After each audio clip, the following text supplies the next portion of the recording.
Fight!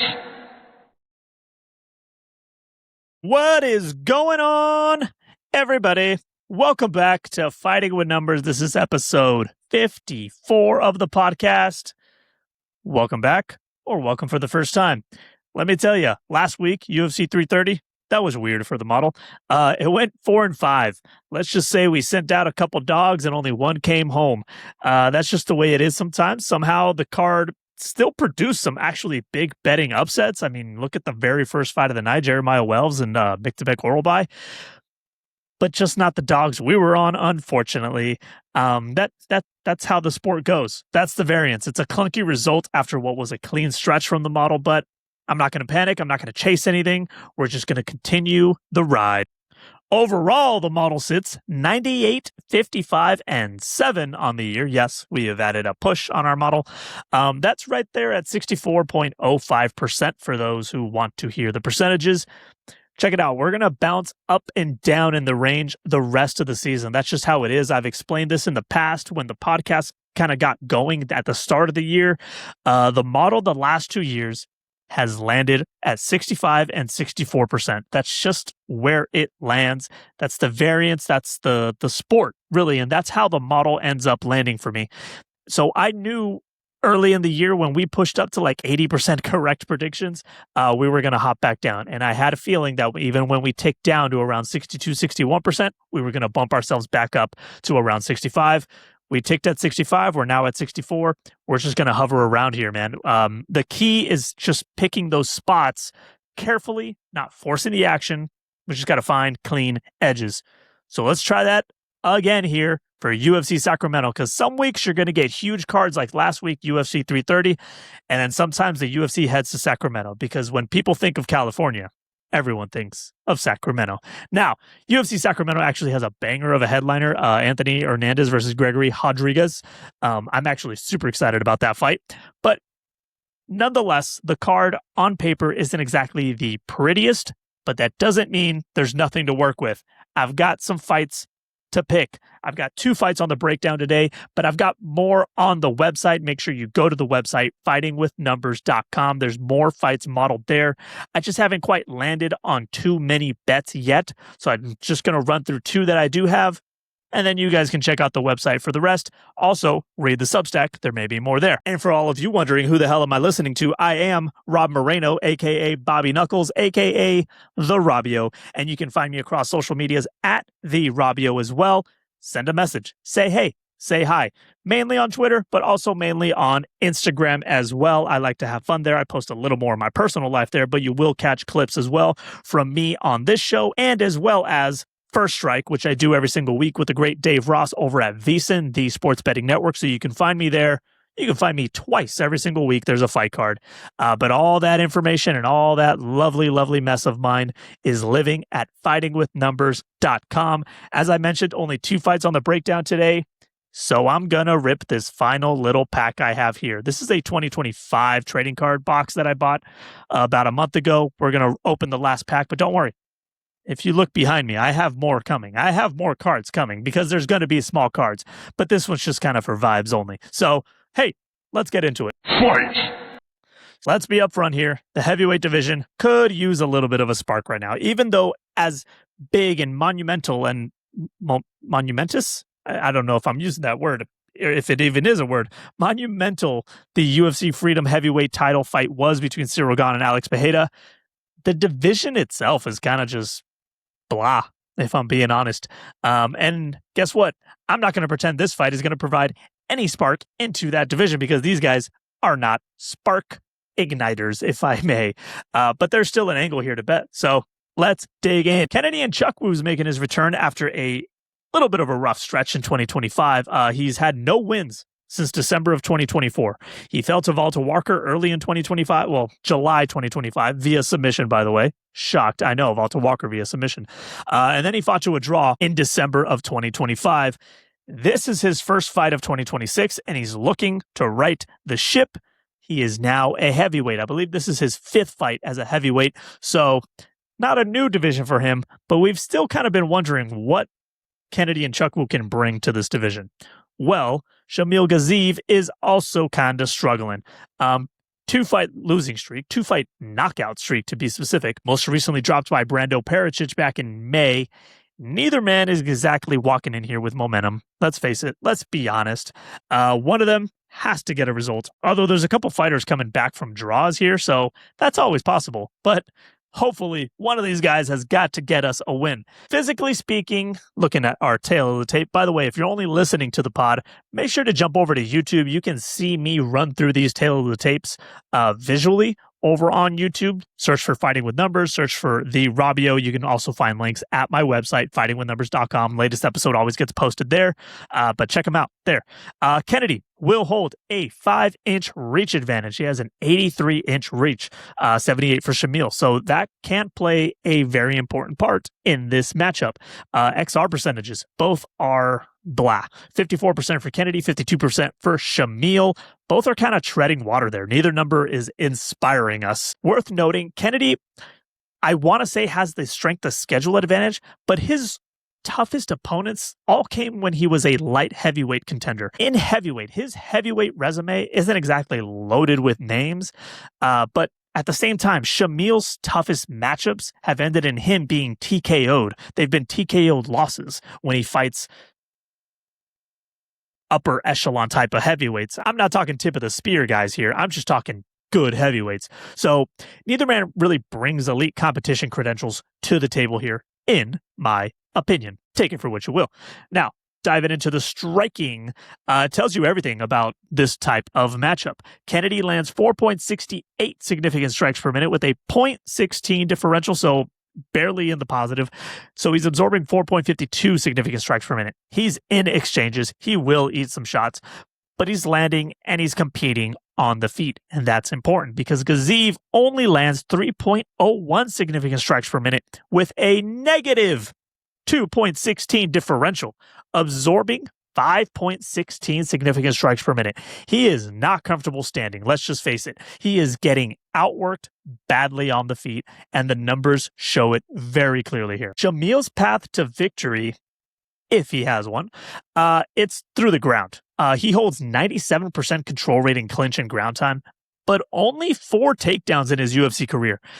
It's the classic heavyweight grappler problem, elite control percentage, minimal offensive takedown output. And Kennedy, he does hold an 81% takedown defense. If Gaziv cannot get this to the mat, he's in a fight that he does not want to be in. The model running the numbers, beep, boop, boop, beep. Guess what? It's going to land on another live dog this week. We're sending another dog out there. Let's hope this dog comes home. Currently, his odds sit at +115. His win probability from the model is 74%. Obviously, as a dog, we're not saying that's the discrepancy. We're just saying he has a shot where the books aren't giving it to him. I'll be honest. I'm cautious here. All right. This tier has not been performing well as of late. But it's a fight that I don't see either guy really having a far elite advantage. It's almost a coin flip depending where this fight goes. And the model's pointing to Nchekwu. Yesterday, he was at +120. I took a stab at it. When the model gives me a dog in a fight that feels close to even, I'm going to take that plus money if it finds that edge. So tread carefully. It's a small play for me, but Kennedy Nchekwu is on the betting slip at +120. Quick break. Hey, that's new. If you're looking for a place to put these plays to work, check out Sleeper Picks. Use my code FWN, stands for Fighting with Numbers, and you'll get a 100% deposit match up to $100. That's free money to start building your bankroll with. Head to Sleeper Picks and use code FWN to get started. Hey, that's a paid partnership. Anyways, moving on. Main event time, baby. Yes, I know. There's not a lot on the pod this week. What do you want from me? Usually, I've noticed the casual fan kind of steps away after a numbered event anyways. So here I am, just having fun on my own podcast, Fighting with Numbers. You don't like it? Don't listen. Hey, some of you are not. But this main event actually excites me, regardless of what the rest of the card looks like. And it's a tough one, man, because I love betting on each of these guys. And now the UFC has matched them up. I don't know what to do. That's why I have the model. Anyways, let me start with Anthony Hernandez. His last fight, man, he fell completely flat against Sean Strickland in February. It was one of those performances where nothing just clicked for him, right? The striking wasn't going. He had no takedowns going. The game plan just seemed to, I don't know, evaporate. It just disappeared, where the fighter you were watching didn't look like the fighter you knew. It was baffling in the moment, I'll be honest. But then Strickland went on and won the middleweight title. So in hindsight, that loss has aged pretty well, I guess. Fluffy ran into a freight train at the exact right moment in Sean Strickland. Sean Strickland, you can't figure that guy out of the cage. You're definitely not going to figure him out in the cage. But before that loss, Anthony Hernandez was on an 8-fight win streak in the UFC, 6 of those by submission or TKO. He was relentless. He was suffocating. He was a problem for everyone except Sean Strickland. Can he return to that version of himself in Sacktown, California? Across from him, though, is another problem. Gregory RoboCop Rodrigues. Talk about complete opposite nicknames, by the way, RoboCop and Fluffy. But anyways, Gregory Rodrigues, this man is legitimately dangerous. 3-fight win streak, most recently a nasty knockout over Bruno Ferreira back in May, a win that avenged an earlier loss in their first meeting. He is walking into his first UFC main event with real momentum and real finishing ability. The physical picture is a close one. Gregory Rodrigues will hold a 3-inch height advantage, but the reach is identical at 75 inches for both men. Ages are also similar, 32 for Hernandez, 34 for Rodrigues. XR percentage, close to identical as well, and very dominant for both. Hernandez at 73%, Gregory at 70%. It is tight. Both men win rounds consistently. That's important, and that's what makes this matchup so good. This is a high-level matchup at middleweight. It's very exciting. It's very exciting when the UFC can put a bunch of poop at the bottom and put some sprinkles on top, just enough to make me watch. The finishing ability, by the way, for these men is real on both sides. 7 UFC finishes each, but the methods differ significantly, right? Rodrigues has 7 knockouts. The man has power in his hands.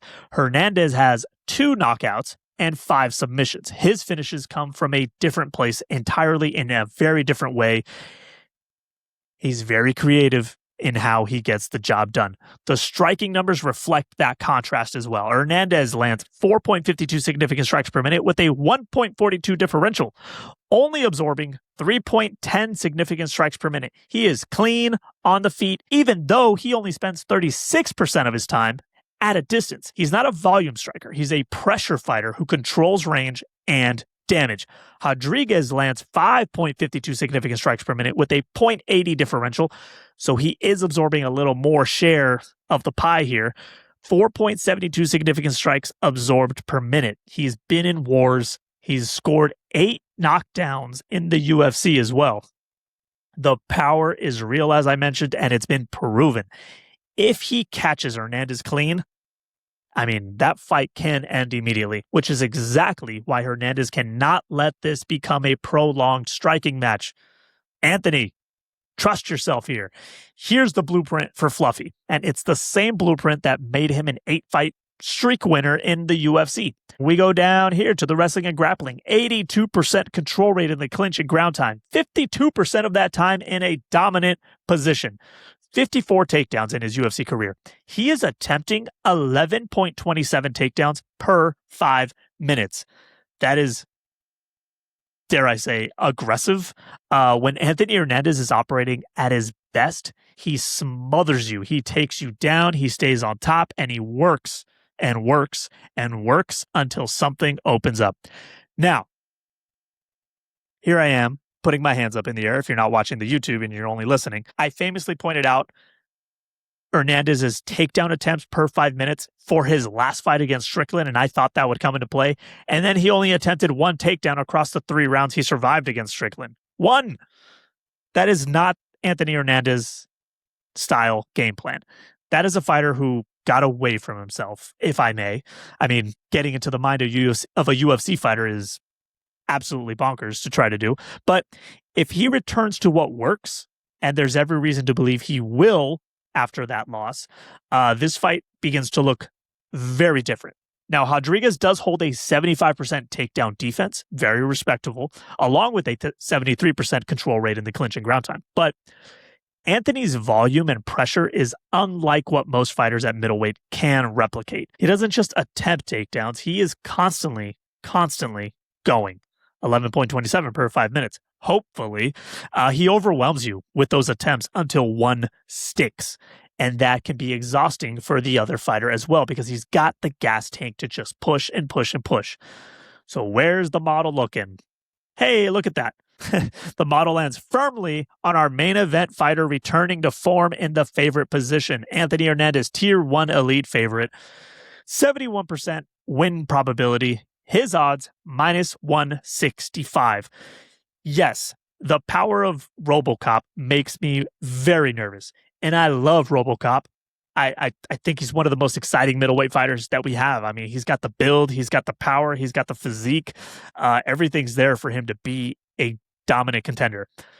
One clean right hand, and this bet is going sideways. But the numbers support Anthony Hernandez, and that's what this podcast is about. I hope you guys have begun to understand that. I am not here making bets against what this model points out. This podcast is about the model. I am just the voice of the model. These are bets I'm finding through the model I have created. Here we land on Anthony Hernandez. The model supports Fluffy. The model is confident, and the smart play is trusting that he comes out in Sacramento looking like the fighter who built an 8-fight win streak, not the one who went missing against Sean Strickland. Because if there's one thing that's true with our model right now is that tier 1 favorites are hitting. So his number's at minus 165. I like that number. I'm taking it. There we go. Insert rip noise. That's my imitation of a rip noise. Yes, I'm doing it again. I know I said it'd be a while till I did it again. Hey, it's been 2 weeks. That's a lot of time. That's time. Hey, life is short. I'm going to rip packs if I want to rip a pack. So we're doing it. I've got one left of these 2025 UFC trading cards from that box I bought. I have transitioned to 2026 boxes. I'll get to those in a future podcast. But for now, here we go. Let's hit this one. I totally forgot to set up my secondary camera here. What a goof. What a total goof. Hold on. Everyone hold. You guys wouldn't believe that I work in TV production. Huh. Because I was totally unprepared to have a second camera. But we got it going. So now you can see my hands. Check it out. That's the final one. This box is now empty. So here we go. Let's crack this baby open. And by the way, there is that rule that still stands. If we get anything cool, any fighter that is on, at least within the model and that I recognize is on this card immediately, we'll place a bet on him. How about that? So first up, what do we got? We got Jeff Molina, flyweight, base card, nothing special. Rodolfo Bellato, not too shabby, light heavyweight. That is a rookie class card. I don't fully know what that means yet, but I'm learning. I'm discovering what these mean. We got Carl Williams here, heavyweight division. And our last one, Michael Venom Page. We got the little sepia thing going. So nothing special. I didn't expect anything major to come out of this last pack, as we already got a couple nice things out of that box. So that box probably already got flushed out. So Michael Page is our guide. None of these people are on the fight card, so we're not betting any of these fools.